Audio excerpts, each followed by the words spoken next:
Who really benefits from complexity? Complexity is often praised as sophistication, advanced systems, layered mechanisms, endless features designed to handle every edge case. On the surface, complexity looks like progress, but beneath it lies a quieter question few people ask. Today, complexity shapes who gains advantage and who quietly falls behind. To understand why this matters now, we have to examine how systems grow complicated and why that complication rarely distributes power evenly. In earlier systems, simplicity made power visible. Rules were clear. Processes were understandable. If something went wrong, people could trace it back to a decision. Complexity changed that. Layers multiplied. Interactions became harder to follow. Outcomes emerged from combinations no single person could fully grasp. The reveal begins when complexity stops being a necessity and starts becoming a filter. Systems grow so intricate that participation no longer requires permission. It requires expertise. Access remains open, but understanding becomes scarce. Those who can navigate the layers gain leverage. Those who can't remain exposed. Complexity creates distance between cause and effect, between action and consequence, between responsibility and outcome. When something fails, explanations point inward toward technical interactions few can challenge. Power hides inside that explanation gap. As systems scale, complexity compounds. Each solution adds another layer. Each safeguard introduces new rules.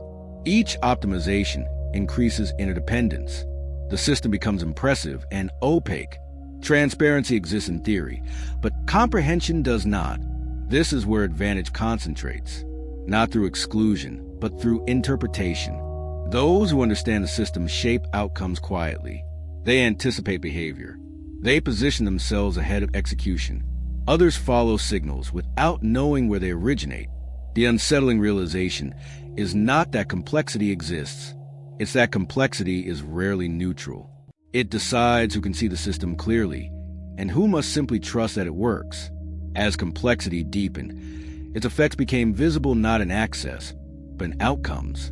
People entered the same systems with equal permission, yet exited with radically different results. The difference was not effort or intent. It was comprehension. The conflict emerged when complexity began shielding advantage.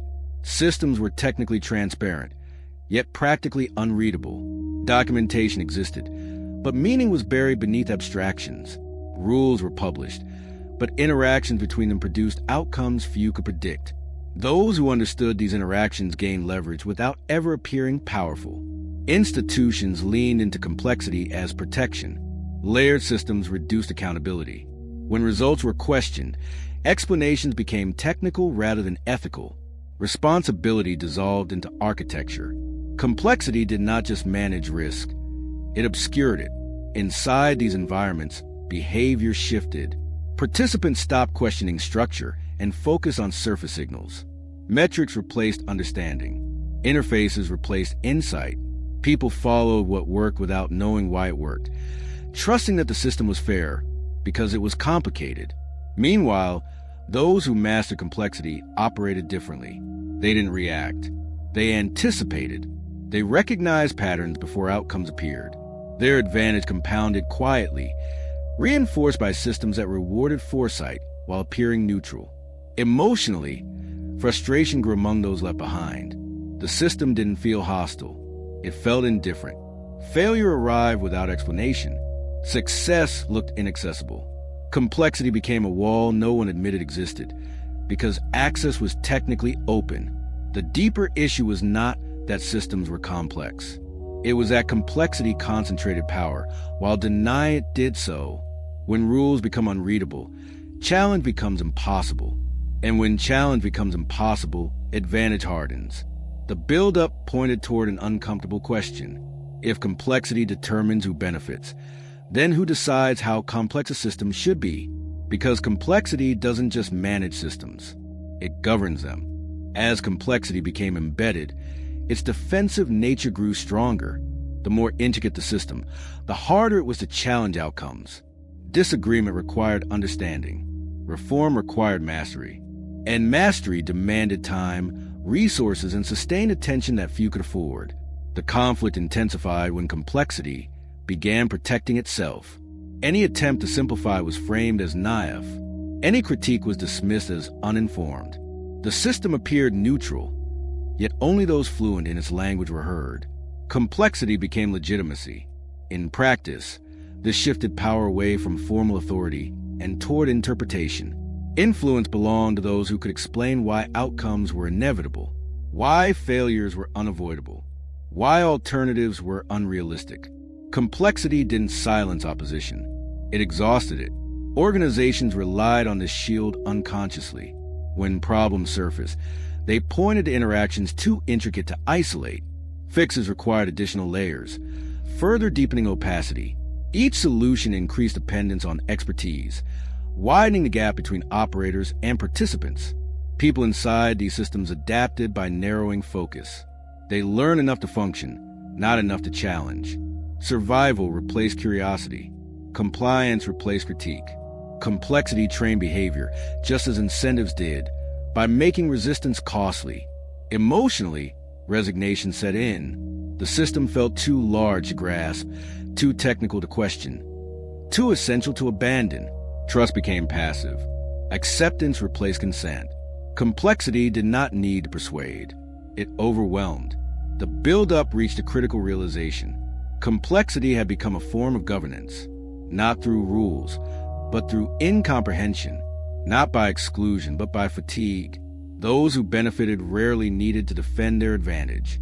The system did it for them. The danger was not that complexity existed. It was that it had become a barrier no one was allowed to name.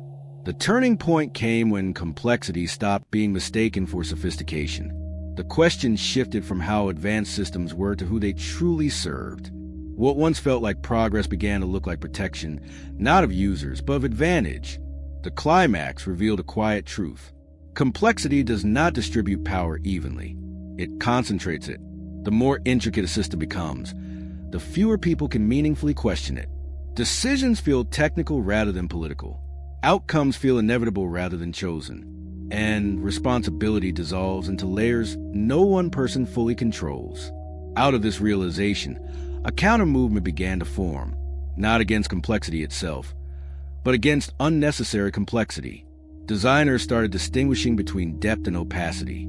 Systems were evaluated not only by what they could handle, but by who could understand them.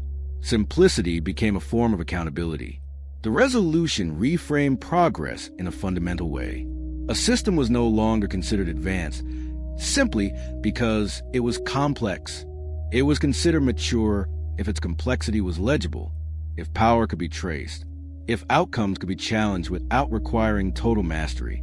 Transparency, without comprehension, was no longer enough. What endured was a shift in values. Complexity regained its rightful place as a tool, not a shield. It was allowed where it solved real problems, and questioned where it merely protected advantage. Systems that survived were not the most intricate, but the most explainable. The world will always need complex systems, but complexity should never be an excuse for unchallengeable power. When understanding becomes optional, inequality becomes structural, and when structure hides advantage, reform becomes impossible. Who really benefits from complexity is not a technical question, it is a moral one.